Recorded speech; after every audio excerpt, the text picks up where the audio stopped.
Cette femme s'apprêtait à passer un moment chez son copain, mais à peine elle franchit la porte, elle tombe sur une scène terrifiante, deux silhouettes monstrueuses, habillées en rouge, assises sur le divan. Surprise et prise de panique, elle pousse un cri et se précipite vers la porte pour fuir cette maison qui lui semble diabolique. Mais son copain, d'un geste ferme, referme la porte derrière elle. « Allons, reste à l'intérieur », dit-il d'une voix autoritaire. « Non. Je veux sortir », s'écrie la femme, terrorisée.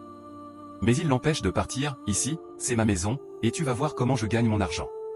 À chaque fois, tu me demandes un téléphone dernier cri, une voiture, une maison, sans jamais te demander comment je procède pour y arriver. » La femme, terrifiée, insiste, « Je ne veux plus rien de ton argent.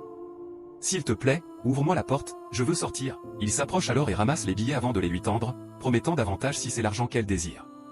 Mais elle les rejette, déterminée, tout ce qu'elle veut, c'est sortir. À genoux, elle le supplie de lui ouvrir la porte. Finalement, il cède et ouvre la porte.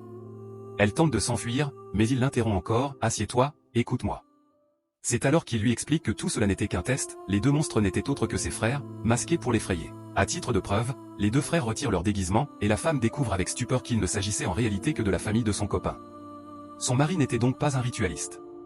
Alors, d'une voix plus calme, il lui dit, « J'ai fait tout ça pour te montrer qu'à force de me réclamer sans cesse de l'argent, des téléphones, des voitures, si je n'avais pas la tête sur les épaules, cela aurait pu me pousser à faire des choses illégales que tu n'aurais jamais acceptées. » Il poursuit, « Je travaille dur pour gagner mon argent. Alors, je t'en prie, arrête de me mettre des bâtons dans les roues. » À ces mots, la femme, soulagée, se jette dans ses bras. Les deux s'enlacent et se dirigent ensemble vers la chambre, pendant que le copain ordonne à ses frères de ranger l'argent. Si cette histoire vous a appris quelque chose, dites-le moi en commentaire, et précisez de quel pays vous nous suivez.